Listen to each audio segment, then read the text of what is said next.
നമ്മൾ എങ്ങനെയാണ് ഒരു SAP സോഫ്റ്റ്വെയർ നമ്മുടെ സിസ്റ്റത്തിലേക്ക് ഇൻസ്റ്റാൾ ചെയ്യുന്നതെന്നാണ് നോക്കാൻ പോകുന്നത്. ഇവിടെ നമുക്ക് ഡൗൺലോഡ് എന്നും പറഞ്ഞ ഒരു ബ്ലൂ കളറിൽ ഒരു ഓപ്ഷൻ കാണാം അല്ലേ. ആ ഡൗൺലോഡുമേ ജസ്റ്റ് ഒന്ന് ക്ലിക്ക് ചെയ്താൽ ഇതിൽ താഴെ അല്ലെങ്കിൽ ഫസ്റ്റ് മുകളിലായിട്ട് സെറ്റപ്പ് ഓൾ എന്നും പറഞ്ഞൊരു ഓപ്ഷൻ കാണാം അല്ലേ. ആ സെറ്റപ്പ് ഓൾ നേരത്തെ ചെയ്ത പോലെ ഡബിൾ ക്ലിക്ക് ചെയ്ത് ഓപ്പൺ ചെയ്താൽ മതി. ഈ ഒരു പേജാണ് നമ്മുടെ SAP ലോഗോൺ സ്ക്രീൻ എന്ന് പറയും. ഇവിടെ നിന്നായിരിക്കും നമുക്ക് ഓരോ ട്രാൻസാക്ഷൻസും.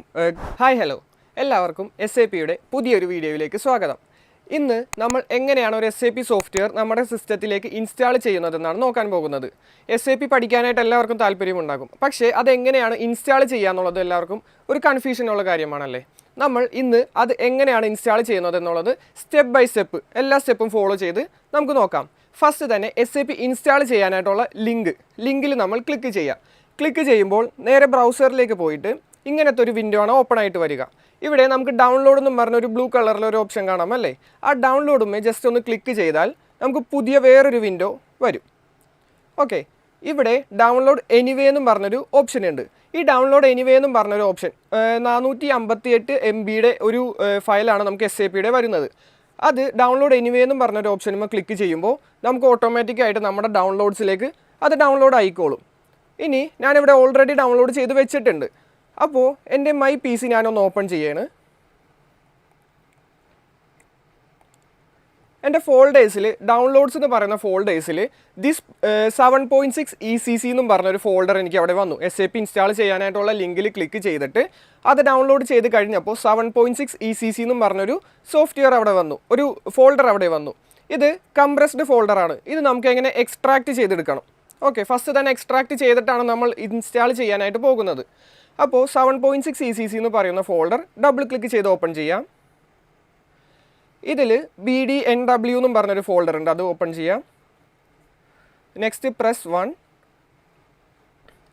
അത് കഴിഞ്ഞിട്ട് GUI വിൻഡോസ് എന്ന് പറയുന്ന ഫോൾഡർ, വിൻഡോസ് 32. ഇനി ലാസ്റ്റ് വരുമ്പോൾ നമുക്ക് സെറ്റപ്പ് ഓൾ എന്നും പറഞ്ഞ് ഒരു ഓപ്ഷൻ അവൈലബിൾ ആകും. അതുമേ ജസ്റ്റ് ലാസ്റ്റത്തെ ഒരു ഓപ്ഷനാണ്. അതുമേ ഡബിൾ ക്ലിക്ക് ചെയ്ത് കഴിയുമ്പോൾ നമുക്ക് എക്സ്ട്രാക്റ്റ് ഓൾ റൺ എന്നും പറഞ്ഞൊരു ഓപ്ഷൻ ഉണ്ടാകും അല്ലേ.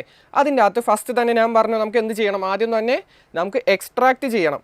എക്സ്ട്രാക്റ്റ് ഓൾ എന്നും പറഞ്ഞൊരു ഓപ്ഷനുമ്പോൾ ക്ലിക്ക് ചെയ്യുമ്പോൾ എങ്ങോട്ടാണോ നമുക്ക് എക്സ്ട്രാക്റ്റ് ചെയ്യേണ്ടത്, ഞാൻ ഈ സെയിം ഫോൾഡർ തന്നെയാണ് സെലക്ട് ചെയ്ത് കൊടുക്കുന്നത്.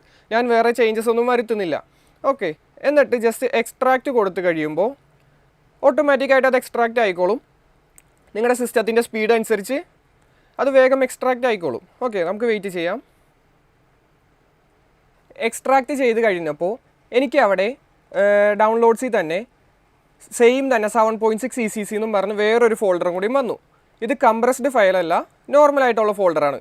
ഇത് ഞാൻ ജസ്റ്റ് സെയിം സ്റ്റെപ്സ് നമ്മൾ നേരത്തെ ഓപ്പൺ ചെയ്ത പോലെ തന്നെ സ്റ്റെപ്സ് ഫോളോ ചെയ്യുക. 7.6 ECC BD എന്ന് പറയുന്ന ഫോൾഡർ, പ്രസ് 1. അതിൽ GUI എന്ന് പറയുന്ന ഫോൾഡർ ഉണ്ട്, വിൻഡോസ്, അതിൽ വിൻഡോസ് 32. ഇതിൽ താഴെ അല്ലെങ്കിൽ ഫസ്റ്റ് മുകളിലായിട്ട് സെറ്റപ്പ് ഓൾ എന്നും പറഞ്ഞൊരു ഓപ്ഷൻ കാണാം അല്ലേ. ആ സെറ്റപ്പ് ഓൾ നേരത്തെ ചെയ്ത പോലെ ഡബിൾ ക്ലിക്ക് ചെയ്ത് ഓപ്പൺ ചെയ്താൽ മതി. യെസ് കൊടുക്കുക.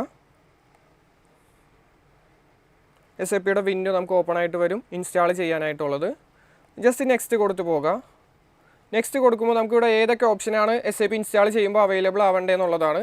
ജസ്റ്റ് സെലക്ട് ഓൾ കൊടുത്തിട്ട് പിന്നെ നെക്സ്റ്റ് കൊടുത്താൽ മതി. ഇനി നിങ്ങൾക്ക് എങ്ങാനും സെലക്ട് ഓളിൻ്റെ ഓപ്ഷൻ അവൈലബിൾ ആയി ക്ലിക്ക് ചെയ്തിട്ട് നെക്സ്റ്റിൻ്റെ ഓപ്ഷൻ വന്നില്ല എന്നുണ്ടെങ്കിൽ ലാസ്റ്റ് വൺ ബിസിനസ് എക്സ്പ്ലോറർ എന്നുള്ളത് ജസ്റ്റ് ക്ലിക്ക് കൊടുക്കാതെ ഇരുന്നാൽ മതി. എന്നിട്ട് സെലക്ട് ഓൾ കൊടുത്തിട്ട് ജസ്റ്റ് ഒന്നും കൂടി നെക്സ്റ്റ് കൊടുക്കാം. എന്നിട്ട് ഏത് ഫോൾഡറിലേക്കാണോ ഇത് ഇൻസ്റ്റാൾ ചെയ്യേണ്ടതെന്നുള്ളതാണ് ചോദിച്ചേക്കുന്നത്. ഞാനവിടെ വേറെ ചേഞ്ചസ് ഒന്നും വരുത്തുന്നില്ല. നെക്സ്റ്റ് കൊടുത്തു, എഗെയിൻ നെക്സ്റ്റ് കൊടുത്തു. നെക്സ്റ്റ് കൊടുത്തു കഴിയുമ്പോൾ നമുക്ക് SAP സോഫ്റ്റ്വെയർ ഇൻസ്റ്റാൾ ആവാനായിട്ടുള്ള ഒരു ടൈം ഡിലേ വരും.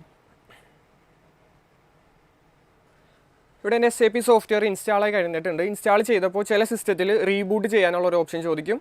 റീബൂട്ട് കൊടുത്തിട്ട് നമ്മൾ ജസ്റ്റ് ഒന്ന് റീസ്റ്റാർട്ടായി വരുമ്പോഴേക്കും SAPയുടെ സോഫ്റ്റ്വെയർ നമ്മുടെ സിസ്റ്റത്തിലേക്ക് ഇൻസ്റ്റാൾ ആയിട്ടുണ്ടാകും. ഞാൻ ഇവിടെ റീബൂട്ട് കൊടുക്കുകയാണ്. റീസ്റ്റാർട്ടൊക്കെ ചെയ്ത് കഴിഞ്ഞപ്പോൾ എനിക്കിവിടെ SAPയുടെ 2 ലോഗോസ് ഇവിടെ കാണാമല്ലേ. SAP ലോഗോൺ എന്നും SAP ബിസിനസ് ക്ലയൻ്റ് എന്നും. ഇതിൽ SAP ലോഗോൺ എന്ന് പറയുന്ന ആപ്ലിക്കേഷനിലാണ് നമ്മൾ പ്രാക്ടീസ് ചെയ്ത് പഠിക്കാനൊക്കെ ആയിട്ട് ഉപയോഗിക്കുന്നത്. SAP ലോഗോൺ എന്ന് പറയുന്നത് ഡബിൾ ക്ലിക്ക് ചെയ്ത് ഓപ്പൺ ചെയ്യുക. SAPയുടെ ലോഗിൻ ചെയ്യാനായിട്ടുള്ള വിൻഡോ, അതായത് ഈ പേജിൽ നിന്നാണ് നമുക്ക് SAPയുടെ പുതിയ സെർവറുകൾ ആഡ് ചെയ്യാനും, അതായത് ഓൾറെഡി ഉള്ള സെർവർ എഡിറ്റ് ചെയ്യാനും പിന്നെ ഡിലീറ്റ് ചെയ്യാനും ഒക്കെയുള്ള ഓപ്ഷൻസ് അവൈലബിൾ ആവുന്നത് ഈ ഒരു പേജിൽ നിന്നാണ്. അപ്പോൾ ഇവിടെ വെച്ച് നമുക്ക് ആദ്യം എന്ത് ചെയ്യണം, ഒരു പുതിയ സെർവർ ആഡ് ചെയ്ത് കൊടുക്കണം. ഓരോ കമ്പനീസിനും ഓരോ സെർവേഴ്സ് ആയിരിക്കും, ഓരോ പഠിക്കാനായിട്ടും ഓരോ എഡ്യൂക്കേഷണൽ സെർവേഴ്സും ഉണ്ടാകും. അപ്പോൾ എങ്ങനെയാണ് ഒരു സെർവർ ആഡ് ചെയ്ത് കൊടുക്കുന്നതെന്ന് നമുക്ക് ആദ്യം നോക്കാം. അതിന് വേണ്ടിയിട്ട് ലെഫ്റ്റ് സൈഡിൽ മുകളിൽ ക്രിയേറ്റ് ഒരു പേജിൻ്റെ ചിഹ്നം കാണാമല്ലേ, ഒരു ന്യൂ എന്നും പറഞ്ഞ് ഒരു പേജിൻ്റെ ചിഹ്നം കാണാം. അതുമ്മ ക്ലിക്ക് ചെയ്താൽ നമുക്ക് 2 ഓപ്ഷൻസ് ഉണ്ടാകും, കണക്ഷനും ഷോർട്ട് കട്ടും. ഇതിൽ കണക്ഷൻ എന്ന് പറയുന്ന ഓപ്ഷൻ സെലക്ട് ചെയ്യാം. എന്നിട്ട് താഴെ നെക്സ്റ്റ് എന്നും പറഞ്ഞൊരു ഓപ്ഷൻ ഉണ്ട്, നെക്സ്റ്റ് കൊടുക്കാം. ഇവിടെയാണ് നമ്മുടെ സെർവറിൻ്റെ ഡീറ്റെയിൽസ് ഫുള്ള് ടൈപ്പ് ചെയ്ത് കൊടുക്കേണ്ടത്. നിങ്ങൾക്ക് ഏത് സെർവറാണോ കിട്ടിയിരിക്കുന്നത് ആ സെർവറിൻ്റെ ഫുൾ ഡീറ്റെയിൽസ് കറക്റ്റായിട്ട് തെറ്റിപ്പോവാതെ കറക്റ്റായിട്ട് ഫുള്ള് ഫില്ല് ചെയ്യുക. എന്നിട്ട് ജസ്റ്റ് ഫിനിഷ്, നമ്മൾ ഫുൾ സെർവറിൻ്റെ ഡീറ്റെയിൽസ് ടൈപ്പ് ചെയ്ത് കൊടുത്ത് കഴിയുമ്പോൾ നമുക്കിവിടെ ഫിനിഷ് എന്നും പറഞ്ഞൊരു ഓപ്ഷൻ വരും. അതുമ്പോൾ ജസ്റ്റ് ക്ലിക്ക് കൊടുത്തു കഴിഞ്ഞാൽ ഫിനിഷ് ആകും. ഇവിടെ ഞാൻ എൻ്റെ സെർവർ ആഡ് ചെയ്ത് കൊടുത്തിട്ടുണ്ട്. ഇനി അതൊന്ന് ഓപ്പൺ ചെയ്ത് കാട്ടിത്തരാം. ഞാനിവിടെ ജസ്റ്റ് ഈ സെർവറിൽ ഞാൻ ആഡ് ചെയ്തപ്പോൾ എനിക്കിവിടെ ES1 എന്നും പറഞ്ഞ് വന്നു. ഞാനിവിടെ ജസ്റ്റ് ഡബിൾ ക്ലിക്ക് ചെയ്യുക, എനിക്ക് പുതിയ ഒരു വിൻഡോ വന്നു അല്ലേ, SAP എന്നും പറഞ്ഞൊരു വിൻഡോ വന്നു. ഇവിടെ വെച്ചിട്ടാണ് നിങ്ങളുടെ യൂസർ നെയിമും പാസ്വേഡും, അതായത് ഓരോരുത്തർക്കും ഓരോ യൂസർ നെയിമും പാസ്വേഡും ഉണ്ടാകും. നിങ്ങൾക്കിപ്പോൾ ഒരു ഇൻസ്റ്റാ അക്കൗണ്ടിൽ നിങ്ങൾക്ക് ഓരോരുത്തർക്ക് യൂസർ നെയിമും പാസ്വേഡും ഉണ്ടാവില്ല. നിങ്ങൾക്ക് എവിടെ ഇരുന്ന് വേണമെങ്കിലും നിങ്ങളുടെ അക്കൗണ്ടിലേക്ക് ലോഗിൻ ചെയ്യാൻ പറ്റും. അതേപോലെ തന്നെയാണ് SAPയിലും. നിങ്ങൾക്ക് നിങ്ങളുടെ സിസ്റ്റത്തിൽ SAP എവിടെ ഉണ്ടെങ്കിലും നിങ്ങളുടെ സെർവർ ആഡ് ചെയ്തിട്ടുണ്ടെങ്കിൽ നിങ്ങൾക്ക് ലോകത്തിൻ്റെ എവിടെ ഇരുന്ന് വേണമെങ്കിലും SAPയിലേക്ക് നിങ്ങൾക്ക് ലോഗിൻ ചെയ്യാൻ പറ്റും. യൂസർ ഐഡിയും പാസ്വേഡും നിങ്ങൾക്ക് ഓരോരുത്തർക്കും പേഴ്സണലായിട്ട് ഓരോ യൂസർ നെയിമും പാസ്വേഡും ഉണ്ടാകും. ഇവിടെ എൻ്റെ ക്ലയൻറ്റ് നമ്പർ ഞാനിവിടെ ടൈപ്പ് ചെയ്ത് കൊടുക്കുകയാണ്. എന്നിട്ട് എൻ്റെ യൂസർ നെയിം കൊടുത്തു, പാസ്വേഡും ഞാൻ ടൈപ്പ് ചെയ്ത് കൊടുത്തു. സേഫ്റ്റിക്ക് വേണ്ടിയിട്ട് അവിടെ ബ്ലാക്ക് ഡോട്ട്സിൽ വേറെ ആരും കാണാതിരിക്കാൻ വേണ്ടിയിട്ട് SAP തന്നെ അവിടെ കൊടുത്തിട്ടുണ്ട്. ഇനി ജസ്റ്റ് എൻ്റർ കൊടുക്കുക. അപ്പോൾ പാസ്വേഡും യൂസർ നെയിമും ഞാൻ കൊടുത്തിട്ട് ജസ്റ്റ് എൻ്റർ കൊടുത്തപ്പോൾ എനിക്ക് SAP ലോഗിൻ ആയല്ലേ. ഇവിടെ ഈ ഒരു പേജാണ് നമ്മുടെ SAP ലോഗോൺ സ്ക്രീൻ എന്ന് പറയും.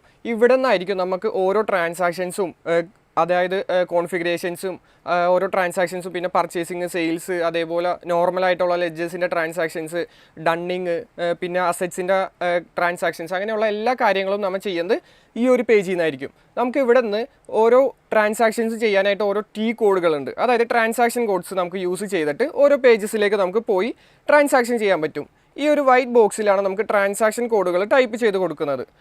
ഓക്കെ, അപ്പോൾ ഓരോ ട്രാൻസാക്ഷൻ കോഡ്സ് ഞാനിപ്പോൾ ഒരു എക്സാമ്പിളായിട്ട് കാട്ടിത്തരാം. ഇപ്പോൾ ലെഡ്ജർ ക്രിയേറ്റ് ചെയ്യാനുള്ള ഒരു ട്രാൻസാക്ഷൻ കോഡാണ് ഞാനിവിടെ കൊടുത്തത്. ജസ്റ്റ് എൻ്റർ കൊടുക്കുമ്പോൾ ലെഡ്ജർ ക്രിയേറ്റ് ചെയ്യാനുള്ള പേജിലേക്ക് പോകും. ഇങ്ങനെ ഓരോ സ്റ്റെപ്പ് ബൈ സ്റ്റെപ്പ് എടുക്കാതെ നമുക്ക് എന്ത് ചെയ്യാം, ഒരു ട്രാൻസാക്ഷൻ കോഡ് അവിടെ ടൈപ്പ് ചെയ്ത് കൊടുത്തു കഴിഞ്ഞാൽ നേരെ നമ്മളെ എങ്ങോട്ടാണോ പോവേണ്ടത്, ഏത് പേജിലേക്കാണോ പോവേണ്ടത് അവിടേക്ക് നമ്മൾ SAP സോഫ്റ്റ്വെയർ കൊണ്ടുപോകും. ഇങ്ങനെയാണ് SAPയിൽ നമ്മുടെ സിസ്റ്റത്തിൽ SAP സോഫ്റ്റ്വെയർ ഇൻസ്റ്റാൾ ചെയ്യുന്നത്.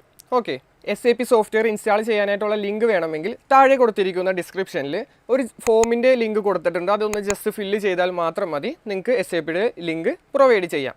ഇന്നത്തെ സെഷൻ എല്ലാവർക്കും മനസ്സിലായെന്ന് വിചാരിക്കുന്നു. താങ്ക്